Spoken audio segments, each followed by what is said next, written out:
आप सभी को नमस्कार। आज का जो हमारा टॉपिक रहेगा वो रहेगा हरित क्रांति। हरित क्रांति ये एक ऐसा टॉपिक है कि आपके 8वीं क्लास से ये स्टार्ट हो जाता है। 8वीं 9वीं 10वीं 11वीं 12वीं और इसके बाद भी यदि आप कॉम्पिटिटिव एग्जाम के लिए भी जाओगे तब भी ये टॉपिक क्या है, इस टॉपिक से आपको क्वेश्चन मिलेंगे ही मिलेंगे। तो हरित क्रांति के बारे में आज हम जान लेते हैं। आज हरित क्रांति मुख्यतः क्या है, खाद्यान्नों से संबंधित है।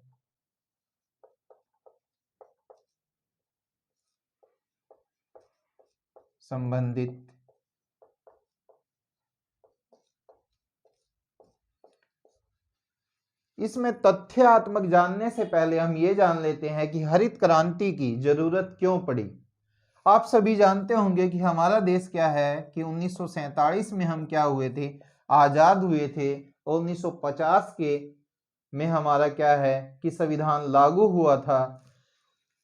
उसके बाद ऐसा टाइम आया था कि हमें क्या है कि जो अन्य देश थे, हमारे पड़ोसी देश थे, उनके साथ क्या है कुछ युद्ध भी लड़ने पड़े। और उसके कारण क्या है कि ना तो हम विकास कर पाए अन्य क्षेत्र में और ना ही कृषि क्षेत्र में हम विकास कर पाए थे।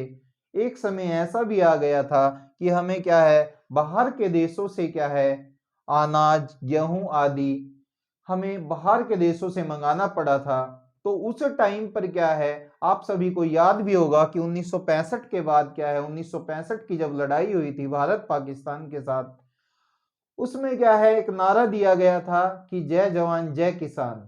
कि उस टाइम पर क्या है देश को जवान की भी जरूरत थी और किसान की भी जरूरत थी। क्यों किसान की जरूरत इसलिए थी क्योंकि हमें क्या है उस टाइम पर हम खाद्यान्न संकट का सामना कर रहे थे। इसलिए ये कहा गया था कि किसान हमारा जो है वो खेत में मेहनत कर रहा है, ये जिसकी बदौलत हम क्या है कि हम वो शक्ति पा रहे हैं अन्न के माध्यम से, जिससे हमारे जवान भी क्या है सीमा पर लड़ रहे हैं। इसलिए किसान और हमारे जवान दोनों ही क्या थे, महत्वपूर्ण थे। पर उस टाइम पर जो खाद्यान्न संकट था उससे निपटने के लिए क्या है कि भारत में जिस परिवर्तन का दौर शुरू हुआ उसको ही हम क्या है हरित क्रांति का नाम देते हैं। और हरित क्रांति क्या है 1960 के दशक में क्या है भारत में शुरू हुई थी। यदि इसकी एग्जैक्ट हम सन बताएं तो 1966 और 67 में क्या है भारत में क्या हुआ था, हरित क्रांति का दौर चला था। और हरित क्रांति में क्या था कि इसमें उच्च किस्म के बीज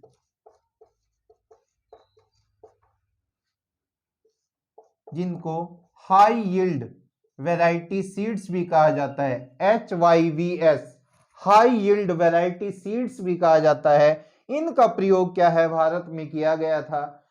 जिनके प्रयोग से क्या हुआ था, इनके प्रयोग का जो क्षेत्र था वो पंजाब, हरियाणा, पश्चिमी उत्तर प्रदेश,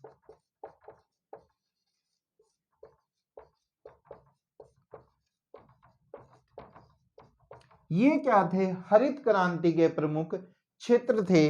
और यहां पर क्या किया गया, इन बीजों का प्रयोग किया गया। और इन बीजों के प्रयोग से क्या हुआ कि जो हमारी फसलें थी गेहूं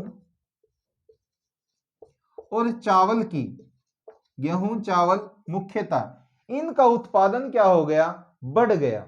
इनका उत्पादन क्या हुआ, बढ़ गया। और कुछ हद तक जो हमारी समस्या थी खाद्यान्न संकट की वो क्या हो गई, हल हो गई। और भारत में क्या है हरित क्रांति का जो जनक कहा जाता है, हरित क्रांति का जनक वो थे MS स्वामीनाथन। इनके द्वारा क्या किया गया था, भारत में इन बीजों का प्रयोग किया गया था।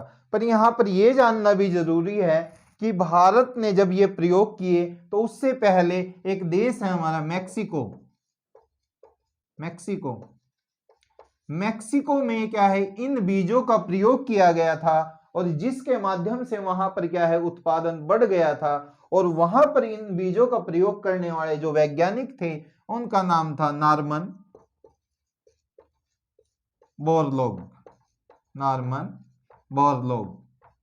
इनकी बदौलत ही क्या हुई थी HYVS सीड्स की हाई यील्ड वैरायटी सीड्स की क्या है इनका ही आविष्कार था। इनके ही प्रयत्नों से क्या हुआ मैक्सिको में क्या है इन बीजों का प्रयोग किया गया और वहां पर उत्पादन बढ़ा। जब ये बात क्या है भारत के जो वैज्ञानिक थे MS स्वामीनाथन उन्होंने जब इस बात को देखा तो उन्होंने क्या है इन बीजों का प्रयोग करने के लिए भारत के ये क्षेत्र चुने पंजाब हरियाणा और पश्चिमी उत्तर प्रदेश और यहाँ पर क्या है गेहूं और चावल का उत्पादन क्या है बढ़ गया और जिससे क्या है कि हम कुछ हद तक क्या हुआ कि जो हमारी समस्या थी वो क्या हो गई सुलझ गई उसका समाधान हो गया। तो ये क्या है हमारे हरित क्रांति से संबंधित कुछ तथ्य हैं कुछ हमारा कॉन्सेप्ट है कि हरित क्रांति क्यों शुरू की गई थी उसके पीछे रीजन क्या थे और किसने ये शुरू की कब शुरू की गई किन बीजों का इनमें प्रयोग किया गया किस क्षेत्र में ये प्रयोग किए गए और यदि विषय की बात की जाए तो कई बार क्वेश्चन आ जाता है कि हरित क्रांति का जनक